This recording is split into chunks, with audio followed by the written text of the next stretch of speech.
como já de hábito, nosso programa tem o quadro aqui, Ciência pra Gente. E no Ciência pra Gente nós temos o prazer de ter aqui a participação da Aline Intorni, aqui no nosso programa. Aline, bom dia com muita alegria, seja bem-vinda. Tudo bem, Aline? Tudo bem, Nelson, bom dia, o prazer é todo meu de falar com vocês aí. Prazer é todo nosso, né, de falar de algo tão importante aqui, de trazer essa informação para os ouvintes do nosso programa. Professora Aline, vamos começar falando aqui no Ciência pra Gente sobre os cursos de graduação que são disponíveis no país para quem está cursando ciências. A gente pode falar um pouquinho sobre isso? Vamos sim. Deixa eu só dar aí os meus sentimentos, né? Porque a gente acabou de atingir um patamar, né, tão duro para os brasileiros, né? Então, é verdade. Chegamos aí aos 100 mil mortes por conta da Covid. Passamos, né? de 100 mil, né? Isso. Exato, já estamos acima disso. É verdade. E aí eu queria, né, dar meu abraço aí para os nossos ouvintes, né, que estão passando aí por perdas difíceis, e é nessa hora que a gente precisa reforçar ainda mais a ciência, entender que a gente precisa estudar muito para poder avançar, né? Por isso que a gente está conversando aí sobre os cursos superiores no Brasil.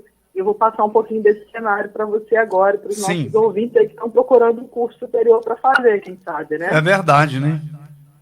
Então, a gente tem... falando aí da ciência, né? A gente tem cientistas em todas as áreas, né? Um médico pode ser cientista, um engenheiro pode ser cientista, um arquiteto. Todas as formações, exatamente, a gente não sabe disso, né?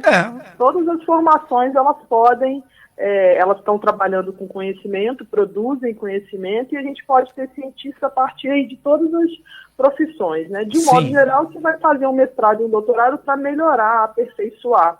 Certo. Bom, mas o que a gente tem aí no Brasil, então, de ensino superior, já que para ser cientista, né, a gente tem que fazer aí o ensino superior. E quais são esses cursos assim, mais procurados? Então, a gente tem hoje no Brasil, olha quantos cursos são, em 280 cursos. 280? É muita opção, né? Pois então, tem mais de 8 milhões de estudantes matriculados. É bom que esse número ele tem crescido no país, as pessoas têm procurado se qualificar. Né? Tem alguns dados que são interessantes. Assim, a maioria dos estudantes são mulheres, jovens, que estudam à noite para poder pagar o seu... que trabalham de dia e estudam à noite, né, para poder pagar o seu ensino superior. E isso tem crescido, né? Só que tem um porém, né? As pessoas às vezes acabam desistindo no meio do caminho. Né? Por exemplo, em 2010, 2 em cada 10 estudantes abandonavam os estudos. E por que essa desistência? Então, agora na pandemia a previsão é maior, né? Que 4 em cada 10 acabem desistindo. Faz a matrícula, que a gente está mostrando aqui que tem subido a quantidade de matrículas, né? Os institutos federais, né, da onde eu faço parte de um, tem ajudado, tem aumentado o número de vagas, só que as pessoas começam a cursar e acabam desistindo. Isso está muito relacionado porque no nosso país 75% das vagas preenchidas são no setor privado. E aí a pessoa apertou a condição financeira, né? A gente está vivendo aí um cenário de crise, na pandemia, muitas pessoas desempregadas, então a previsão é que mais que esse número de que a gente chama de evasão aumente. Né? Isso é triste. É triste, a gente precisa avançar. É verdade. Mas fala uma coisa, você é bom de chute, Nelson? Eu não sou muito bom, não. Vamos ver se acerta. Fala pra mim aí, qual que é o curso de graduação que você acha que é mais procurado no país? Interessante. Eu ia te fazer essa pergunta. Quais é o curso mais procurado? Eu confesso pra você que eu não tenho muita noção não, viu, professora? Então, mas não é tão difícil não. Eu peguei, como eu falei pra você, que a gente tem essa separação, né, da rede privada e da rede pública, tem algumas diferenças aí. Por exemplo, medicina a gente sabe que é um curso muito procurado, mas ele é um curso muito caro também. Medicina então,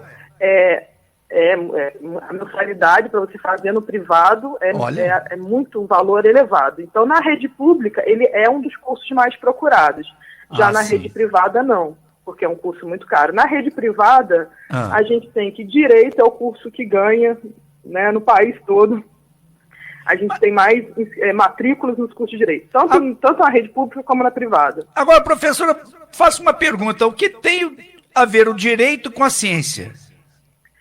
Olha, fica um pouquinho distante, né? A gente tem algumas atuações, sim, de pessoas formadas em direito, estudando, por exemplo, o cenário político no país, sim. dando contribuições aí para cientistas políticos, por exemplo, alguns deles são pessoas formadas em direito, mas então, quando a gente olha, né, os cursos que são mais procurados, a gente tem administração também, enfermagem, engenharia civil, esses cursos não são aí os que mais formam cientistas, não. Não é. Por isso que a gente ainda tem um número pequeno de cientistas no Brasil, né? A gente precisa...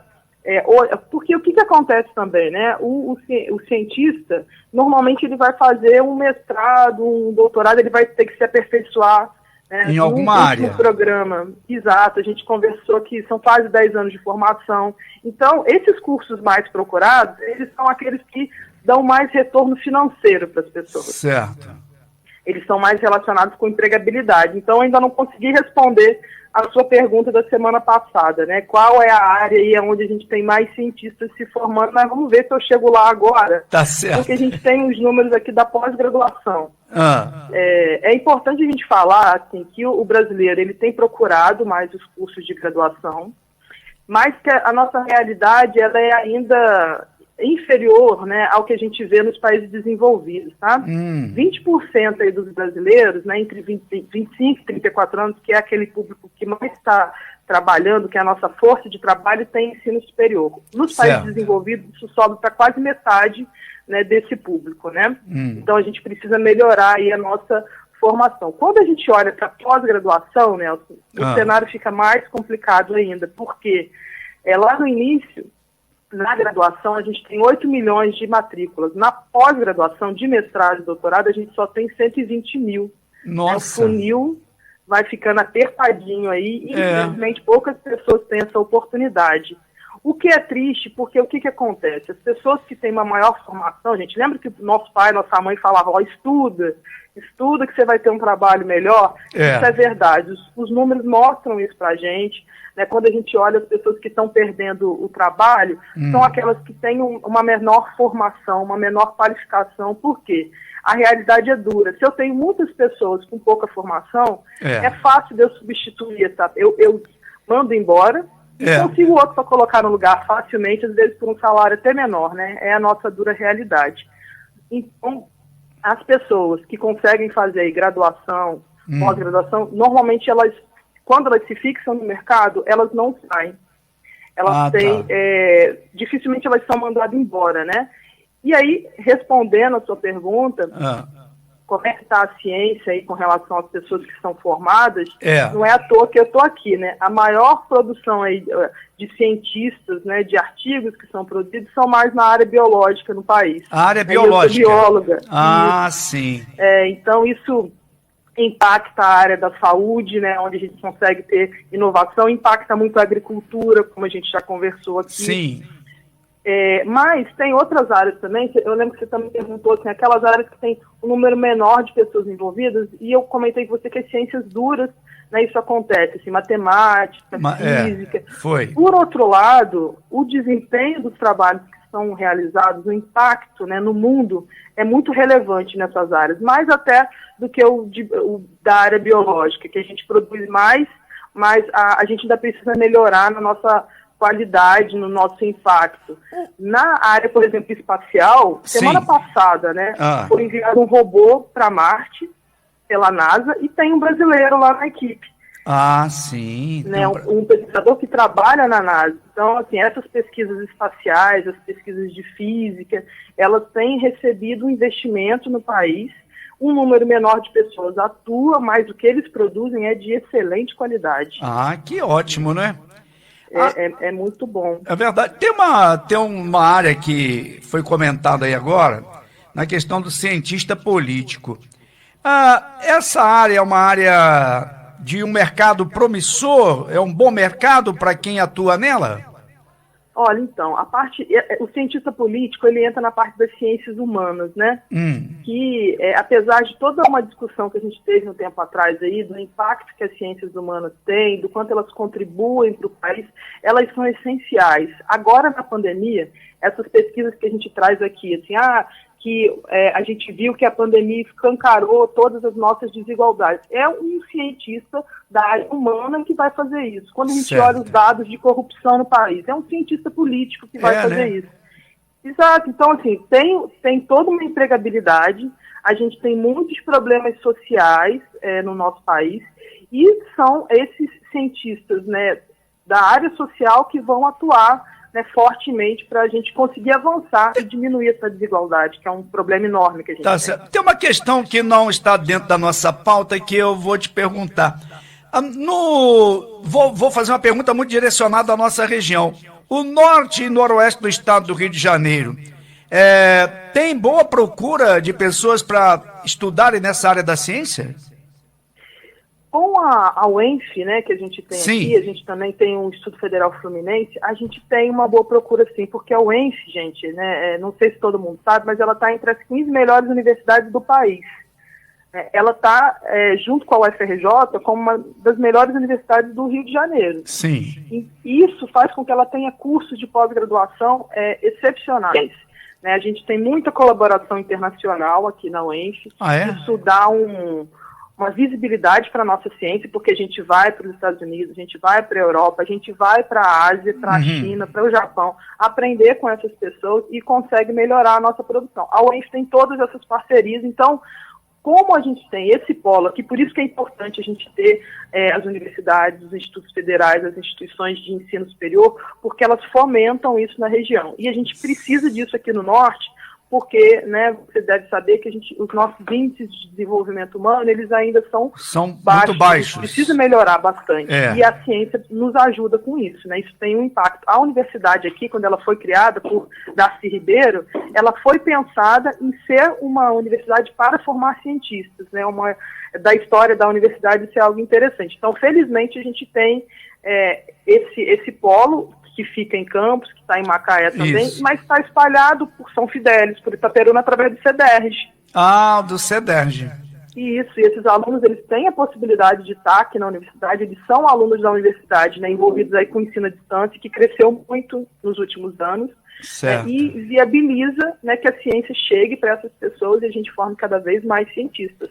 É muito bom a gente saber que a nossa região é assim, uma região que está prosperando nessa área, né, de alunos interessados nessa parte científica também.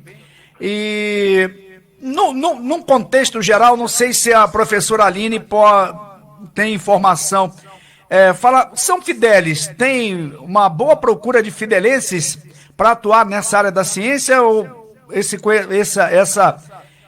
ou ainda não chega a ser o conhecimento quantitativo de pessoas interessadas nisso aqui da cidade? Então, como a gente tem o polo aí, como eu disse, de ensino à distância, do CEDERJ, isso ajuda bastante, porque no meu grupo eu já tive alguns alunos que vinham atualmente, né, eu tenho um aluno de mestrado que é aí de São Fidélis. A gente tem alunos de graduação envolvidos na pesquisa, que apesar de estudarem aí, eles se deslocam até Campos para poder fazer pesquisa, para estar aqui na universidade, nos laboratórios. Então, é sim uma cidade que está empenhada aí em produzir ciência, né? Eu diria que os fidelenses são dedicados sim, né, a esse propósito, felizmente. Os investimentos hoje na UENF, eles são promissores ou ainda deixa muito a desejar? Olha, eu não sei se vocês vão se lembrar, mas o Estado ele passou por uma crise e a gente chegou a ficar com as verbas na universidade cortadas aí por um longo período. Né? Há uns tempos atrás, a universidade teve que ficar fechada porque a gente ficou sem segurança, né? Foi um período muito difícil. Eu posso dizer que melhorou, mas como o nosso Estado, né, foi muito afetado por todas essas questões aí, né, de governadores, que, né, toda essa problemática política, isso nos afetou muito. Então, a gente tem órgãos de fomento à pesquisa, né? No caso do Estado do Rio de Janeiro, chama FAPERJ esse órgão. Sim. As verbas desse órgão estão muito limitadas. né? Infelizmente, a gente precisa de um investimento maior para conseguir dar resultado, né, para a sociedade. Mas ainda assim, o que a gente tem feito, né? Exatamente para conseguir ter um apoio popular maior, para que as pessoas enxerguem a importância da ciência, a gente tem investido nos trabalhos de extensão. Você já ouviu esse termo, Nelson, extensão?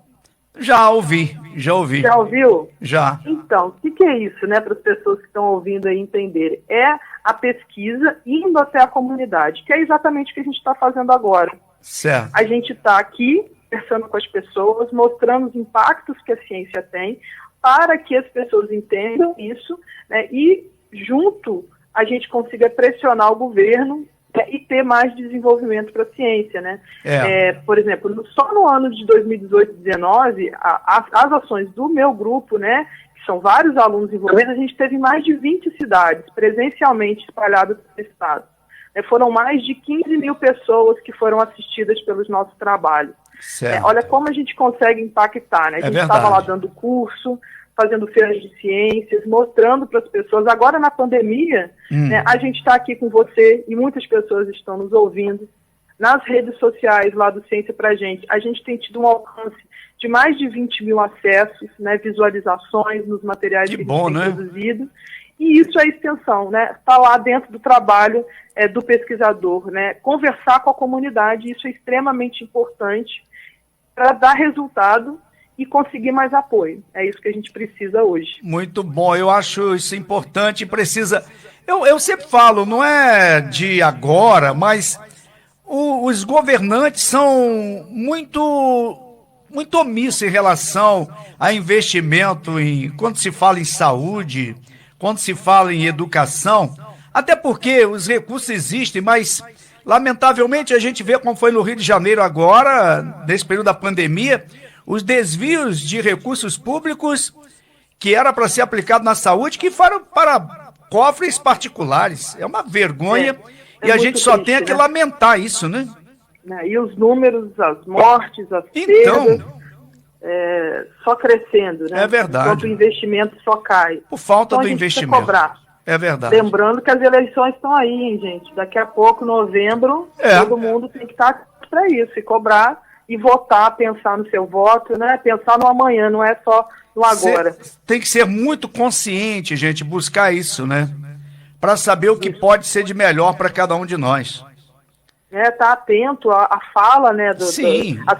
Perguntar também, questionar, né? Quais são os projetos para a educação, quais são os projetos para a saúde, quais são os projetos para a ciência, né? E buscar cobrar isso depois, né? Que o governante foi eleito.